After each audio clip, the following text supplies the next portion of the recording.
که من جوانم، دنیا پر از جوانی، هر جا که پا گذارم آنجا پر از جوانی. حالا که من جوانم، دنیا پر از جوانی، هر جا که پا گذارم آنجا پر از جوانی. صفای جان و دلهای جوانی، نوای آب و گلهای جوانی، سرورت را محبت زنده دارد، بهارستان گلهای جوانی. جوانان وطن با هم بیاییم، سرود عشق را با هم سراییم، مثال پیشوای ملت خویش در دل سوی فردا وانماییم. جوانی بهار عمر است، بهار آرزوها و بهار بی‌خزان. جوانی پرواز آرزوهاست به سوی آسمان بی‌آخر. درود بیننده های عزیز، برنامه دنیا پر از جوانی است که این لحظه شما را همراهی میکند و چون هر وقت با شما من هستم در برنامه دنیا پر از جوانی است عزیزه یاروا. واقعا دنیای جوانی دنیای بی‌غبار است. هر یکی ما را میسازد که این دوره های جوانی را با موفقانه پس سر نماییم، زیرا آینده دولت در دست ما جوانان است و هر یکی ما را میسازد که به باوری دولت سزاوار باشیم، چون که میگویند جوانان آینده دولت و ملت هستند و واقعا هم این برای ما یک مسئولیت بزرگ است تا واقعا ارزنده این سخنها باشیم. پس با ما بمانید، زیرا برنامه دنیا پر از جوانی است معرفی کنی چنین چهره های جوان و امیدبخش و با استعداد است.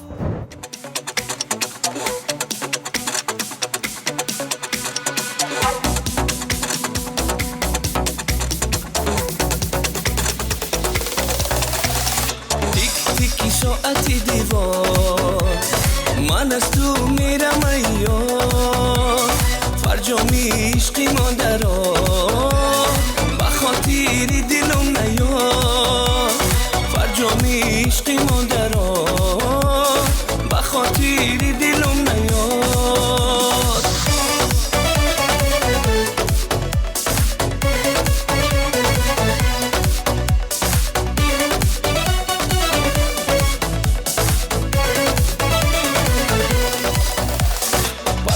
بر تو ای عزیز فرصت به انتها رسید، رفتم از تو این را بدان دیگر مرا نخواهی دید.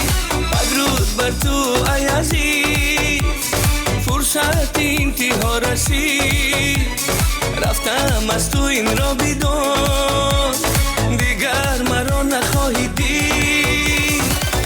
تیکی ساعتی دیوار، من از تو میرم ایار، فرجامی عشقی ماندرا به خاطر دلم نیار، فرجامی عشقی ماندرا به خاطر دلم نیار.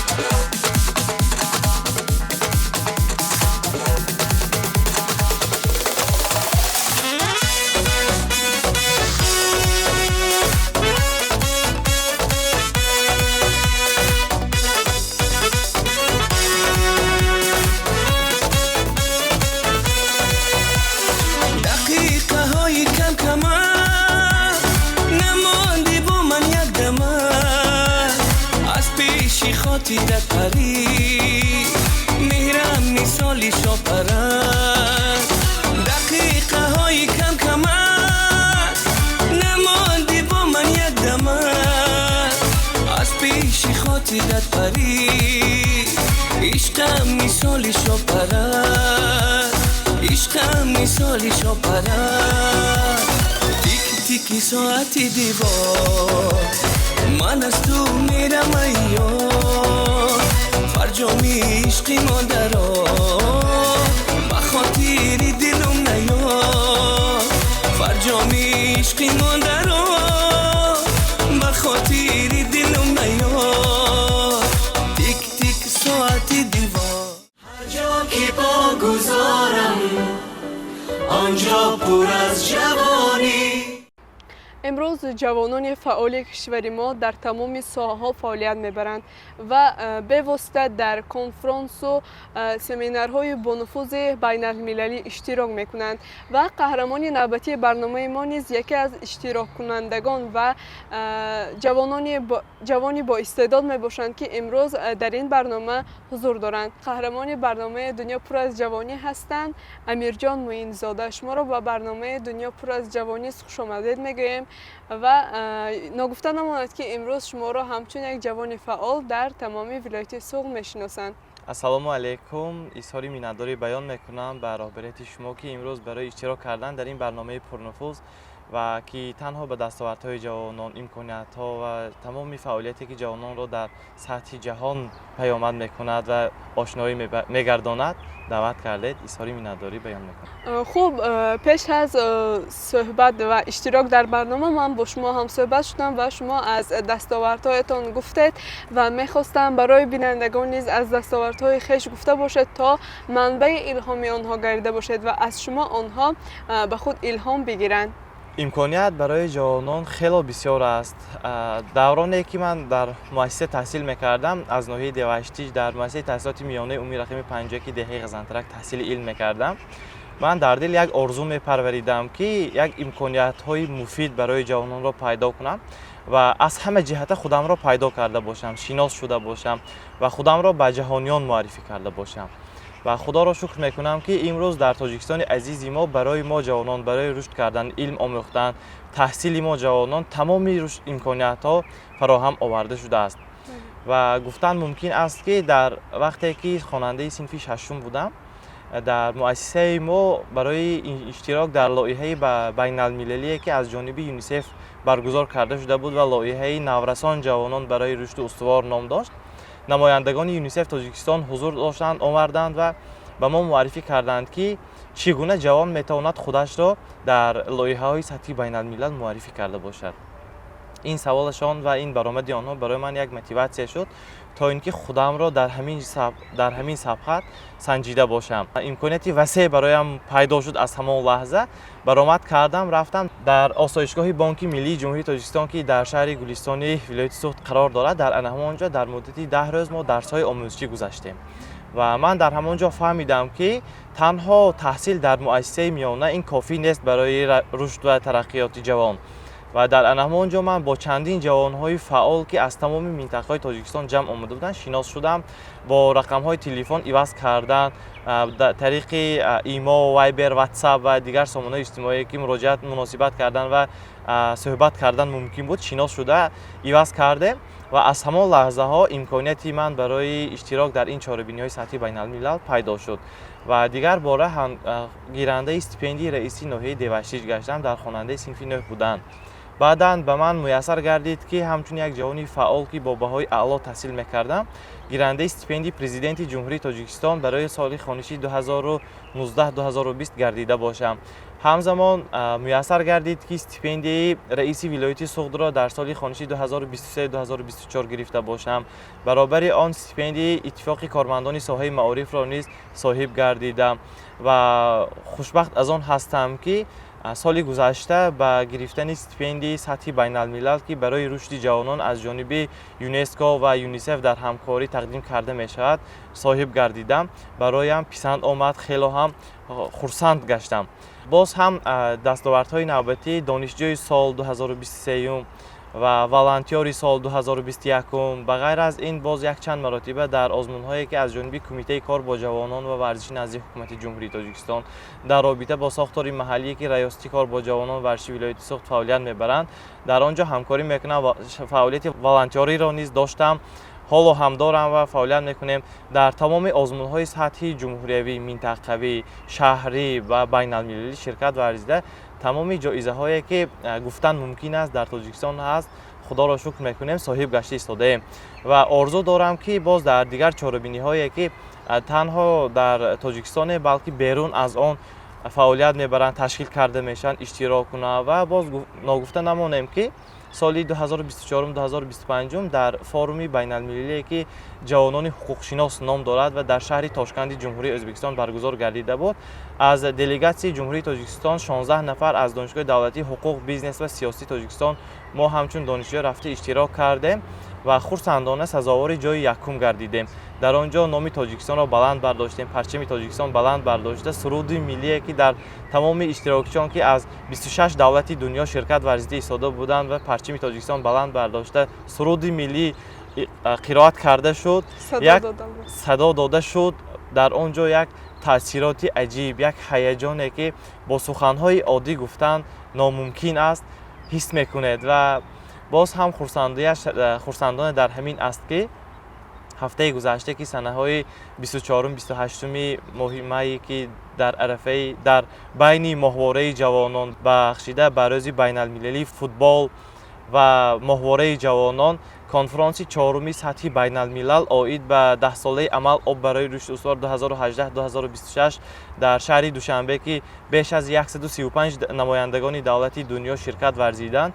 ما همچون نمایندگان تاجیکستان در آنجا شرکت ورزیدیم و خرسندانه در آنجا با اشتراک اساسگزار صلح و وحدت ملی، پیشوای ملت، پرزیدنت جمهوری تاجیکستان محترم امامعلی رحمان، کشاده‌شوی با نفوذ فورومی بین المللی در کاخ سامان در بستانسرای حکومت جمهوری تاجیکستان برگزار گردید و ما در آنجا نیز اشتراک کرده در نزد سروری دولت برآمد هم نمودیم که این برای ما همچون یک جوان، همچون یک جوانی که حالا تحصیلش در پیش است، فعالیتش در پیش است، این علاقه یک چی گفتن ممکن یک فعالیت، یک برآمد، یک امکانیتی، یک امتیاز و امکانیتی بزرگترین است. انمی حالت را اثر گذرانیدیم که این را با چندین کلمه ها بیان کردن هم دشوار است و من خودم کوردیناتوری شبکه ملی جوانان برای آب و اقلیم از جانب یونیسف در همبستگی با کمیته کار با جوانان ورشی نزد حکومت جمهوری تاجیکستان و کمیته حفظ محیط زیست نزد حکومت جمهوری تاجیکستان در ولایت سوخت راهبری‌اش را دارم فعالیت میبریم. همه ساله و همه روزه در حفظ محیط، در حفظ اکولوژی، فعالیت در سمت شنبه‌های اکو اکتیویسم و دیگر برنامه‌هایی که در سمت نه تنها حقوق شناسی، نه تنها تحصیل در خارجه، بلکه در سمت حفظ محیط زیست و اکوسیستم ها نیز فعالیت دوچند را پیش میبریم. گفتن ممکن است که این دستاوردهای جایز در یک سن سالی که حالا جوان هستیم، حالا باز لایه‌های بزرگتر، باز قدم‌های خوبتر و بهتر در پیش است. من فکر میکنم کم جوانانی هستند که تا به این گونه موفقیت‌ها، به این گونه دستاوردها نایل گردیدند. بگذار صفی چنین جوانان به مثل شما زیاد گردد. شما که امروز در یکچند آزمون‌ها و لایه‌های بین‌المللی شرکت ورزیدید و از آن که تحصیل در خارج چگونه است و یک جوان تا کدام اندازه میتواند برای تحصیل در خارج امکانیت‌های زیاد را به دست آورد و برای آن چیکار کند، شما چگونه توصیه می‌دهید؟ برای تحصیل در خارجه برای جوانان ما خیلی امکانیت‌ها وسیع میباشند. مثلا من خودم هنگامی که در دانشگاه دولتی حقوق، بیزنس و سیاسی تاجیکستان فاکولته حقوق شناسی تحصیل علم می‌کردم، برای تحصیل در جمهوری ازبکستان در دانشگاه دولتی یوریدیکی تاشکند که در شهر تاشکند قرار دارد، برای تحصیل دوام 2 ماه تحصیلی تقویمی در همانجا رفتیم. از جانب دانشگاه ما را روانه کردند تا اینکه در همانجا تبادل دانشجویان برگزار گردیده باشد و 12 نفر از تاجیکستان به شهر تاشکند و 12 نفر از شهر تاشکند به جمهوری تاجیکستان شهر خوجند روانه کردند تا تحصیل علم کرده باشند. در دانشگاه یوردیکی تاشکند جمهوری ازبکستان ما تحصیل علم را دوام دادیم و در همانجا باز با یک چند سازمان‌های با نفوذ بین‌المللی شناس گردیدیم و در آنجا جوانانی که در ازبکستان تحصیل میکنند فعالیت دارند با آنها هنگامی صحبت ها کردن، هنگامی سیر و گشت در شامگاهان، در منزل‌های سیرگشتی تاشکند با آنها هم صحبت شدیم و آیدی امکانیت‌های تحصیل باز من پرسان شدم و یکی از برنامه‌های با نفوذ را برای من توصیه کردند که اشتراک کرده باشم. این برنامه تبادل در جمهوری قزاقستان میباشد که در شهر استانه برگزار میگردد و همگی دوامی 10 روز شما میتوانید در همونجا رفته تحصیل علم کرده بیایید که برای رشد معنوی، رشد اقتصادی و اجتماعی هم از جهت جهانبینی را وسیع کردن یک امکانیت خوب میدهد. من دوامی 10 روز در جمهوری قزاقستان رفته تحصیل علم کرده آمدم و از روی برنامه اسکولارشپ 2024 اسکولارشپ 2024 رفته برنامه را تمام کرده، ختم کرده آمدم و حتی خوبیش در همین هست که برای اثبات تحصیل در خارجه برای شما سرتیفیکات هم میدهند که تا تمامی که در هنگامی کار به داخل شدن، هنگامی در یگان دیگر مؤسسه تعلیمی که در زمینه ماجستراتور، دکترانتور تحصیل کردن لازم میگردد و این اثبات آن می شود که شما در خارجه هم تحصیل کردید.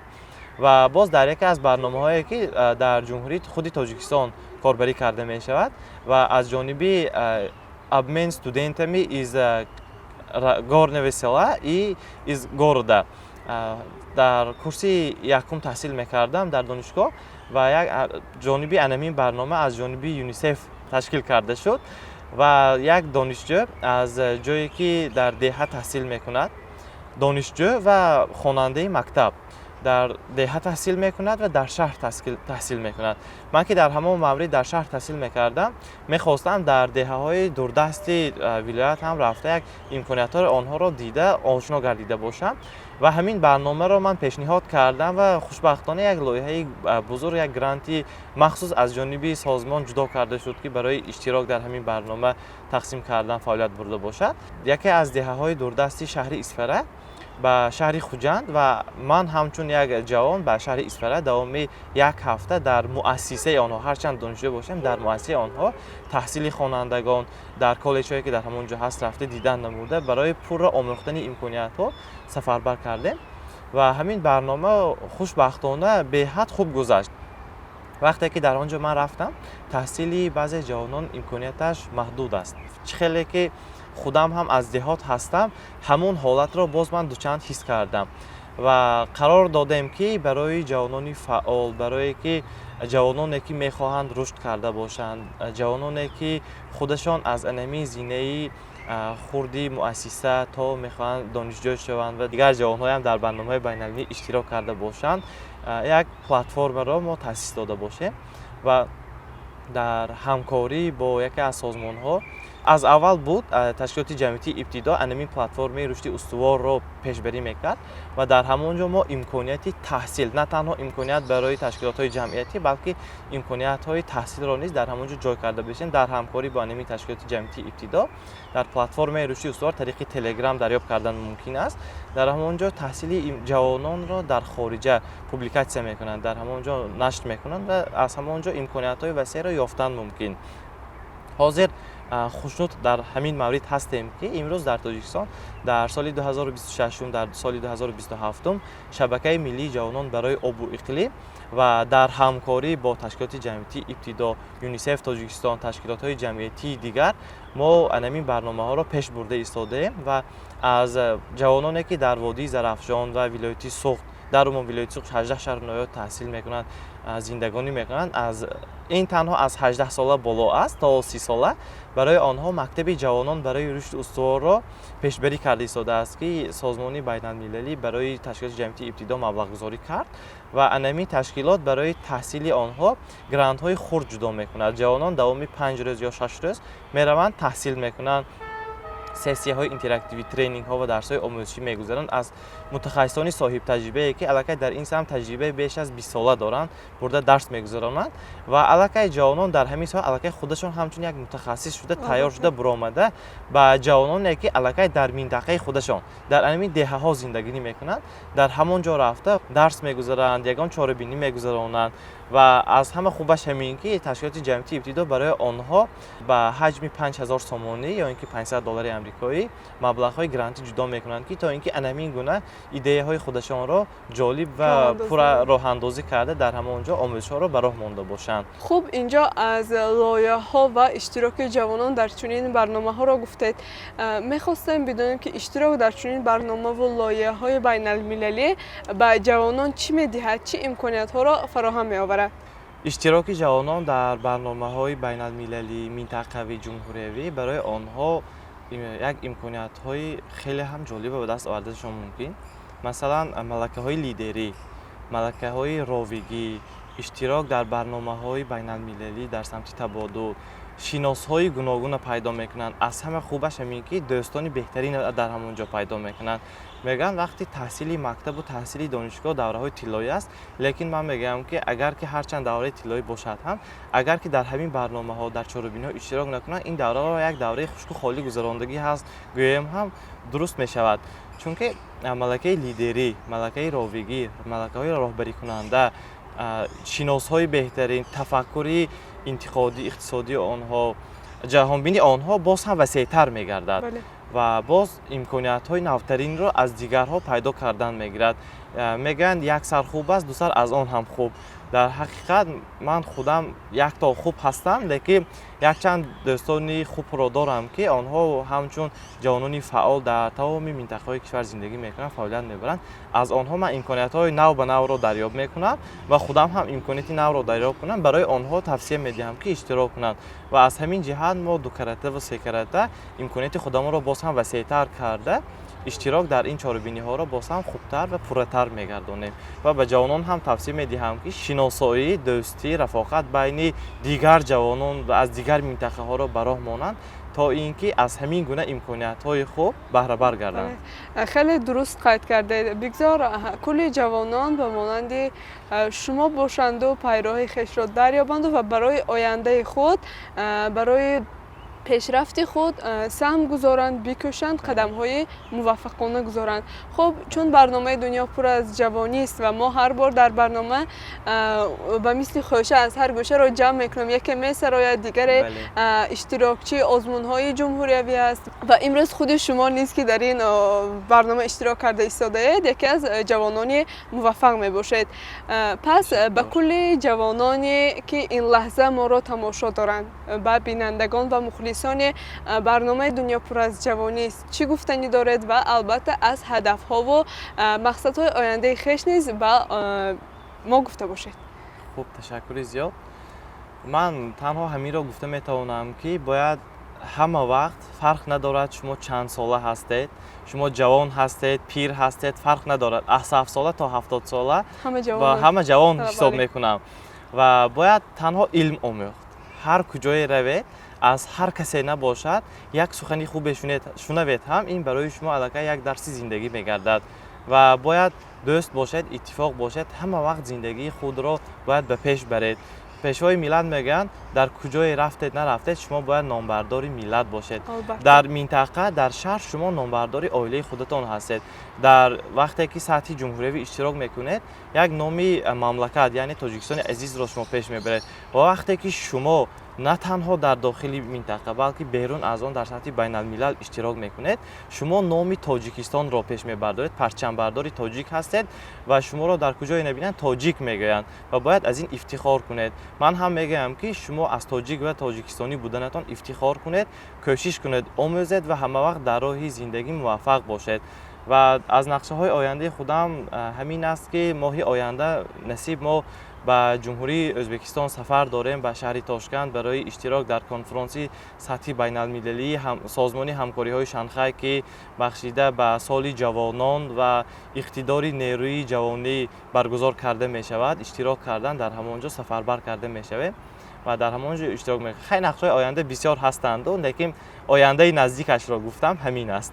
خیلی خوب، بگذار موفقیت همیشه یاری شما باشد و جادهتان هموار و سبز باشد، همیشه به دستاوردهای نظررس نائل گردید. بگذار دنیا پر از جوانان موفق باشد. تشکر زیاد میگم. بگذار به شما هم کامیابی ها و سربلندی صرافتی زندگی نصیبتان باشد. برای دعوت تشکر زیاد میگم، اظهار منتداری میکنم و برنامه دنیا پر از جوانی است، لایحه بهترین است، برنامه بهترین است و بگذار جوانان همه وقت پیش‌صف و پیش آهنگ باشند. برنامه دنیا پر از جوانی است، دائما به پیش. تشکر زیاد. سلامت باشید. هر جا که بگذارم آنجا پر از جوانی. خب بیننده های عزیز، اینک بخش دانشور را همراه با هم تماشا میکنیم تا از دانش جوانانی هوشمند و زیرک با خبر بگردیم. سلام علیکم، شما را ممکن برنامه دنیا پر از جوانی ثبت شده ایستاده است. اگر شما راضی باشید ما دانش شما را سنجیدن میخواهیم. سوال نخستین چنین است: نصرت الله مخزوم کی بود؟ نصرت الله مخزوم یکی از چهره‌های شناخته تاریخ تاجیکستان به حساب می رود. با فرمان پرزیدنت جمهوری تاجیکستان 27 ایونی سال 2006 به عنوان عالی قهرمان تاجیکستان داده شده است. بهترین. سوال دوم: در پیش ما چند سالگی استقلال دولتی را تجلیل میکنیم؟ در پیش ما 35 سالگی استقلال دولتی جمهوری تاجیکستان را جشن میگیریم. کدام اثرهای پیشوای ملت را میدانید؟ اثرهای پیشوای ملت، چهره‌های ماندگار، تاجیکان در آینه تاریخ و غیره ها می باشد. خب سوال دیگر: نیروگاه برقی آبی مشهور تاجیکستان کدام است؟ روغن. بله. مؤلف اثر مثنوی معنوی کی می باشد؟ به فکرم جلال‌الدین بلخی. درست. کی چراغ را اختراع کرده است؟ کی چراغ را اختراع کرده است؟ لیکن به این پاسختان جواب گرنده نمیتونم. به این سوال خب کدام شهر مرکزی ولایت سوغد است؟ خوجند. درست. گرچه شما به یک سوالی ما جواب پورا داده نتوانید ولی ما شما را غالب میدونیم. این تحفه از شماست. تشکر زیاد. سلام علیکم، شما را ممکن برنامه دنیا پر از جوانی ثبت شده ایستاده است. اگر شما راضی باشید ما میخوایم دانش شما را سنجیده باشیم. نخستین سوال ما چنین است: نصرت الله مخزوم کی بود؟ نصرت الله مخزوم یکی از شخصیت‌های شناخته تاجیکان، تاریخی تاجیکان بوده. باز قهرمان جمهوری تاجیکستان و 27 ایونی سال 2006 از طرف پرزیدنت جمهوری تاجیکستان عنوان عالی قهرمانی جمهوری تاجیکستان داده شده است. کدام اثرهای پیشوای ملت را میدانید؟ چهره ماندگار، تاجیکان در آینه تاریخ، زبان ملت، هستی ملت، باز نوروز شناسنامه ملت. نوروز شناسنامه ملت. بله. باز غیر آن نیست و غیره ها. نیروگاه برقی آبی مشهور تاجیکستان کدام است؟ نیروگاه برقی آبی روغن. بله. مؤلف مثنوی معنوی کی می باشد؟ جلال‌الدین بلخی. درست. کدام قطعه بزرگترین قطعه جهان است؟ قطعه آسیا. بله درست. کی چراغ را اختراع کرده است؟ توماس ادیسون. بله. مرکز ولایت سوخ کدام شهر می باشد؟ شهر خوجند. شما به همه سوال های ما پاسخ درست دادید و این تحفه البته که از شماست. سلام علیکم، شما را ممکن برنامه دنیا پر از جوانی ثبت شده ایستاده است و ما میخوایم دانش شما را سنجیده باشیم. اگر شما راضی باشید من سوال نخستین را به شما میدهم. به نزدیکی ما چند سالگی استقلال دولتی را تجلیل میکنیم؟ 35 سالگی. بله درست است. کدام اثرهای پیشوای ملت را میدانید؟ تاجیکان در آینه تاریخ. خب چهره‌های ماندگار. باز اثرهای دیگری پیشوای ملت نیز هستند. خب سوال دیگر را به شما میدهم. نیروگاه برقی آبی مشهور تاجیکستان کدام می باشد؟ روغن. مؤلف اثر مثنوی معنوی کی است؟ جلال‌الدین بلخی. درست. کدام قطعه بزرگترین قطعه جهان می باشد؟ این قطعه آسیا می باشد. به سوال دیگر میگذاریم. کی چراغ را اختراع کرده است؟ توماس ادیسون. بله. سوال نوبتی: کدام شهر مرکزی ولایت سوغد می باشد؟ خوجند. خب شما به یک سوالی ما جواب درست داده نتوانید ولی این تحفه از شماست. سلام است. هر جا که پا گذارم آنجا پر از جوانی. جوانان جهان ما سرود صلح میخوانیم، لیوای دوستی خلقها را میدرخشانیم، گرفته دستهای همدیگر را چون برادرها برای صلح و امنیت قدم مردانه میمانیم. هر یک جوان را می‌سزد که برای فردای وطن بکوشد تا نام با اعتماد، نام درخشنده گذاشته باشد. پس هر یک ما جوانان را ضرور است که در تمام ساحه‌ها فعال باشیم و برای رشد استوار مملکتمان قدم با موفقانه و استوار گذاریم. برنامه دنیا پر از جوانی است نیز در این لحظه ها به انتهای خوش میرسد. خیر عزیزان، تا برنامه‌های آینده همیشه موفق و کامگار و با استعداد بهر فردای دیار باشید. که من جوانم، دنیا پر از جوانی، هر جا که پا گذارم